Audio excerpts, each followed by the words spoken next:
Hello दोस्तों, welcome to my channel. और आप देख सकते हैं अनुपमा में कि किस तरह से बेटे बहू यहाँ इंदिरा जी से माफ़ी मांग रहे, क्योंकि यहाँ पर पुलिस आ गई है और इन लोग को अपने से डर लग रहा है कि अब कैसे हम बचेंगे। और यहाँ इंदिरा जी से माफ़ी मांग रहे, पैर पकड़ रहे, माँ मैं तुम्हारा बेटा हूँ तो मैं तुम्हारी बहू हूँ, कौन देखेगा तुम्हारे पोते को, मैं हम लोग जेल चले जाएंगे। तो इस तरह से गिड़गिड़ा रहे होते हैं। किस तरह से माँ को इमोशनली ब्लैकमेल कर सकते हैं, और औलाद तो अच्छी तरह से जानते हैं। और माँ हो भी जाती है ब्लैकमेल, अपने बच्चों को चाह के भी वो बुरा नहीं बोल सकती है, ना कर सकती है। वही बात होती है। इंदिरा जी बोलती है अनुपमा से, छोड़ो अनुपमा, जो भगवान है भगवान देखेंगे लोग। यहाँ पर अनुपमा बोलती है कि नहीं, मैं भी बहुत अपने बच्चे को माफ़ कर देती हूँ, लेकिन नहीं, माँ को करना चाहिए, माँ कमज़ोर पड़ जाती है। लेकिन यहाँ पर हिम्मत रखना चाहिए।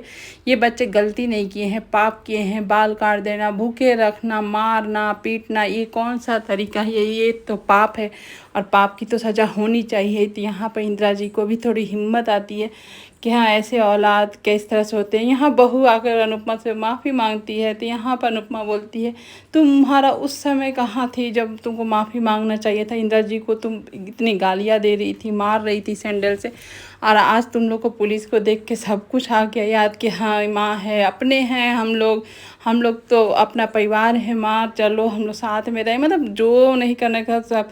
यहाँ कोई पश्चाताप नहीं था बेटा बहू का, बस अपना पुलिस से बचने के लिए, जेल से बचने के लिए, सज़ा से बचने के लिए यहाँ इंदिरा जी के पैरों के नीचे गिड़गिड़ा रहा था लोग। यही अनुपमा भी बता रही थी कि कोई भी माँ को इतना कमज़ोर नहीं पड़ना चाहिए कि बच्चे उनको थोड़ा भी इज्जत ना दे, एकदम से उनको गाली गलौज करे, मारे पीटे, और हम अपने बच्चे के ही बारे में सोचें। यहाँ पर बाबूजी भी बोलते हैं कि कभी भी माँ बाप को ना अपना सारा संपत्ति बच्चे के नाम पर नहीं करना चाहिए, अपने पास रखना चाहिए, कि उसी लालच में बच्चे तो कुछ तो करेंगे सेवा, नहीं तो बहुत जीवन बुढ़ापा का बहुत दुख दर्द वाला कर देगा यही औलाद अपना। यहाँ इंदिरा जी बोलती, कितना मैंने मुश्किल से अपना पेट काट काट कर इन लोग का परवरिश की, अपने बेटे को शादी किया, ब्याह किया, पढ़ाया लिखाया, लेकिन आज मुझे बुढ़ापा के लाठी बोलती थी और वो लाठी एकदम ख़राब निकला। और यहाँ पुलिस को इंदिरा जी हिम्मत कर पुलिस को बयान दे देती है अपने बेटे बहू के खिलाफ, और उनको जेल में डाल देती हैं। और इस तरह से हर एक माँ को ये हिम्मत होनी चाहिए, जिस तरह से बेटा बहू रहे उसी तरह का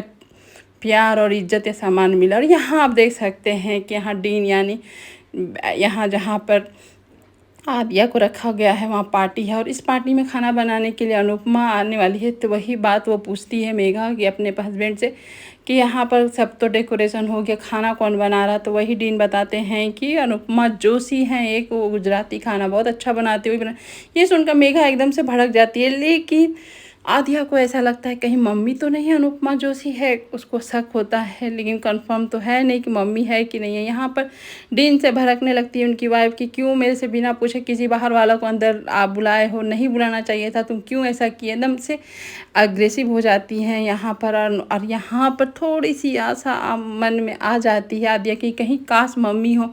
यहाँ डीन बोलते, तुम ज़्यादा ही ओवर रिएक्ट करती हो, मत क्या करो कि यहाँ पर मानसिक बीमारी है मेघा को, ऐसा तो देख कर लग रहा है, लेकिन बहुत खतरनाक है एकदम से। और वहाँ ये सुनकर उसके बाद मेघा क्या करती है कि आदिया को, यहाँ बैठकर आदिया ड्राइंग बनाती होती है, तो उसको उठाकर रूम में बंद करने की कोशिश करती है। और यहाँ पर डीन को भी खबरदार करती है कि कभी भी बिना पूछे मेरे से किसी बाहर वाला को मत बुलाया करो। और वो पकड़कर यहाँ आदिया को रूम में लेकर लॉक कर देती है, और आदिया ड्राइंग करते करते उसका पेपर एक नीचे गिर जाए, लेकिन वो चाहती है ये इस तरह से कि मिले मम्मी से, लेकिन वो कैसे मिले? यहाँ तो किसी से मिलने ही नहीं देती है उसकी जो मॉम है।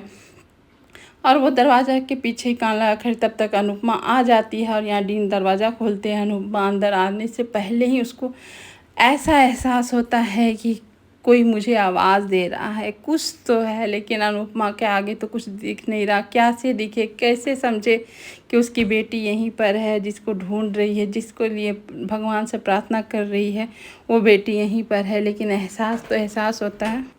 और यहाँ पर जैसे ही अनुपमा आती है तो यहाँ देखना चाहती है आदिया कि कहीं मम्मी तो नहीं है, मम्मी को एक झलक देखना चाहिए। आवाज़ से तो उसको लगता है जैसे मम्मी एकदम से टूट के बिखर जाती है। वही आदिया जो अनुपमा को हमेशा टॉर्चर करती थी, आज उसको समझ में आ रहा कि जहाँ भी मैं संकट में रहती हूँ मम्मी आ ही जाती है। और आज उसको एहसास होता है कि अनुपमा मम्मी कैसी है और किस तरह की है, कितना उसको बेइज्जत की थी, लेकिन पता नहीं कब वो समझे कि नहीं समझे। यहाँ की होल से वो देखती जाती है अनुपमा को, तो और ये कंफर्म हो जाती है कि मेरी मम्मी ही आई है। यहाँ अनुपमा आकर खाना बनाने का जो ऑर्डर ली थी वही खाना बनाने के बाद तब तक अनुपमा पूछती है कि मुझे हाथ धोना, तो वाशरूम किधर है। वाशरूम जैसे ही पूछी तो वहाँ उन लोग का वीडियो कॉल आ जाता है। अनुपमा को बता नहीं पाती है और वो लोग दोनों वीडियो कॉल में उलझ जाते हैं। तब तक अनुपमा उसी कमरे के पास जाती है जिस कमरे में आदिया छिप को बंद कर दिया है। अनजाने में वो जाती है, जैसे ही वो लॉक को खोलना चाहती है तो ऐसे ही आ जाती है मेघा और अनुपमा का हाथ झटक देती है और बोलती है कि इतनी ज़ोर से चिल्लाती है कि कैसे हिम्मत हुआ यहाँ पर आने के लिए। एकदम दरवाज़ा घेर के खड़ी हो जाती है। इस तरह से अनुपमा उसका रिएक्ट देखकर एकदम से ये हो जाती है कि ऐसा क्या हुआ जो इस तरह से बिहेवियर करने लगी, इस तरह से बिहेव दिखाने लगी। अनुपमा बोलती है यहाँ बाथरूम नहीं है, उधर बाथरूम है, इस तरह से बोले। उसके बाद उसको एहसास होता है मेघा को, मैंने थोड़ा ज़्यादा ओवर रिएक्ट कर दिया था। यहाँ अनुपमा को सॉरी बोलती है कि मैंने जो ज़्यादा ही बोल दिया, मुझे ऐसे नहीं बोलना चाहिए था, ये स्टोर रूम में अगर खोलते तो महक आई थी इसलिए मैं यहाँ अनुपमा को थोड़ा शक होता है कि इस तरह का बिहेव क्यों दिखाया है इतने छोटे से बात के लिए। यहाँ पर इंदिरा जी और बाला बैठकर वही बच्चे के बारे में बात करते हैं कि बच्चे किस तरह के हो गए हैं, अपना जीवन पूंजी सब लगाकर बच्चे पालते हैं पोसते हैं और वही बच्चे अपने नहीं होते। यहाँ एक दूसरे को एक दुख सुख सुनते हैं समझते हैं और यहाँ वही देख रहता है सागर और बोलता है भगवान करे कान्हा जी इन लोगों का किस भी उम्र में प्रेम हो, प्रेम को इन लोगों का जोड़ी बना के रखिएगा। इन लोगों का सुख दुख ही इन लोगों को आपस में जोड़ सकता है और जोड़ के रखिएगा। और बाबूजी भी देख रहे होते हैं इन दोनों का प्यार। और यहाँ खाना वाना बन जाता है, सब रेडी हो जाता है। डीन और मेघा दोनों को पसंद आता है वो खाना। उसके बाद अनुपमा को पेमेंट दे देते हैं।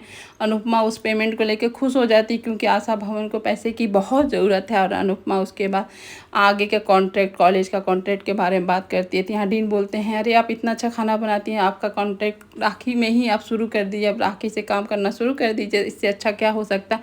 यहाँ अनुपमा उसके लिए थैंक यू बोलती है। तो यहाँ डीन बोलते हैं कि आपके लिए आपके हाथ का खाना खाना ही हमारा सौभाग्य है।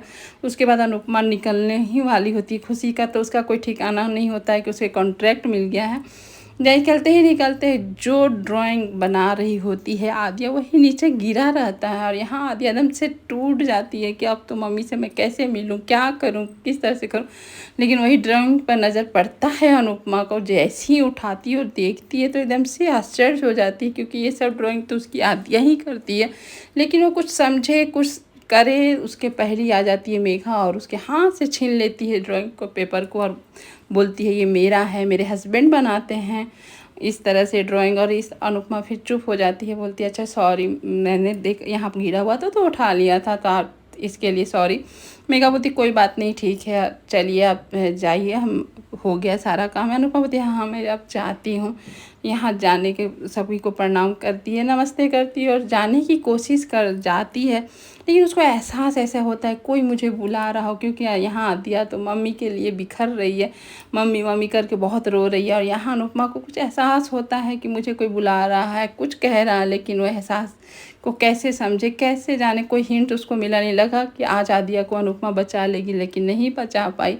और यहाँ आदिया को थोड़ा तो होप मिला कि हाँ मम्मी है यहीं कहीं है, और वो चली जाती है अनुपमा यहाँ से। लेकिन उसके मन में भी एक कशिश रहती है कि कुछ तो बात है इस घर में आने के बाद, लेकिन वो समझ भी नहीं पाई, उसका शक ही रह गया। लगा जैसे आज अनुपमा आदिया को ढूंढ ही लिया और आज सब कुछ सही होगा, लेकिन कैसे हो सकता है, थोड़ा एपिसोड तो बढ़ाना ही होगा। यहाँ रक्षाबंधन की तैयारियां चल रही हैं, मिठाइयाँ राखियाँ सब घर में ही बन रहे होते हैं। और त्यौहार आए और त्यौहार की रौनक ना लगे वैसे कैसे हो सकता है। भाई बहन का प्यार है, राखी जो बीते दिनों की याद कर रही है। बाकी सागर था, समर था, उस समय तो कितना अच्छा था, उनके भाई थे, उसके पहले का राखी का क्या माहौल था, अब क्या हो गया, सब इधर उधर हो गया है। अब तो समर भी नहीं है। या वैसी बात को मीनू भी याद कर रही होती कि पहले राखी हम लोग कितने धूमधाम से मनाते थे, मामी थी, मामी के साथ सब मम्मी आती थी, हम लोग कितने अच्छे से धूमधाम से राखी मनाते। अब वो नहीं है। यहाँ अब बोलती तुम लोग को 50 बार बोला गया दुश्मन का नाम नहीं लेते, तो क्यों लेते हो लोग, मत लिया करो। और पहले की तरह हम लोग कोशिश करेंगे राखी मनाने के लिए। मीनू बोलती है हाँ कोशिश करेंगे कि पहले की तरह धूम धड़ाका से हम लोग राखी मनाएं। 5 साल बाद मैं राखी मनाऊंगी, तो कोई कसर छोड़ना नहीं चाहती हैं। यहाँ पर किंजल भी वही बात कर, तब तक तोसू को देखती है कि पैसे के साथ उसका हाथ में था और छिपा लेता है। यहाँ बोलती है कि तुम कहीं जुआ खेल के तो नहीं आए। यहाँ तोसू तो जानती हैं अब क्या करा, अपने ही बाप को किस तरह से गिराएगा वो तो आने वाले एपिसोड में पता चल जाएगा। यहाँ पर अनुपमा अपने कान्हा जी राधा जी से बात कर रही है कि जो कॉन्ट्रैक्ट मिला है उसको मैं अच्छे से संभाल लूँ, अच्छे से कर लूँ और आदिया को भी ढूंढ लूँ। कान्हा जी आप मुझे हिम्मत और साहस दीजिए कि मैं सब कुछ संभाल सकती हूँ। तब तक आ जाता है अनुज वहाँ पर। अनुज अनुपमा को कॉन्ट्रैक्ट मिलने की खुशी में उसको एक गिफ्ट देता है। वो गिफ्ट होता है एक कलछुल, जो कि खाना बनाने का ही कॉन्ट्रैक्ट है, तो इसके लिए तो औजार होता है खाना बनाने वाले के लिए, वही कलछुल वही उसको गिफ्ट देता है, उसको प्रोत्साहन करता है और बोलता है चलो मैं तुम्हें छोड़ देता हूँ। ये सब देख कर अनुपमा भी खुश होती है कि थोड़ा थोड़ा ही सही अनुज तो पहले जैसा हो रहे हैं। सभी यहाँ खुश होते, वही कॉन्ट्रैक्ट को लेकर सभी खुश। तभी तक डीन का फ़ोन आ जाता और डीन ऐसी बात बोल देता है कि उसे कॉन्ट्रैक्ट कैंसिल कर दिया। ये सुनकर अनुपमा एकदम से फिर से टूट जाती है कि उसी खुशी से सोची कॉन्ट्रैक्ट मिल गया है तो मैं आवासा भवन को सब ठीक कर लूँगी, उसे अपने आप से छीनने नहीं दूंगी, सब कुछ बचा लूँगी। लेकिन वो सब धरे का धरे रह गया क्योंकि डीन कॉन्ट्रैक्ट को कैंसिल कर दिया। क्यों कैंसिल किया, क्या वो जान गया क्या आदिया की वो मम्मी है इस तरह के कैंसिल किया, क्या किया वो आगे का एपिसोड में पता चलेगा। चलिए तब thank you and bye bye.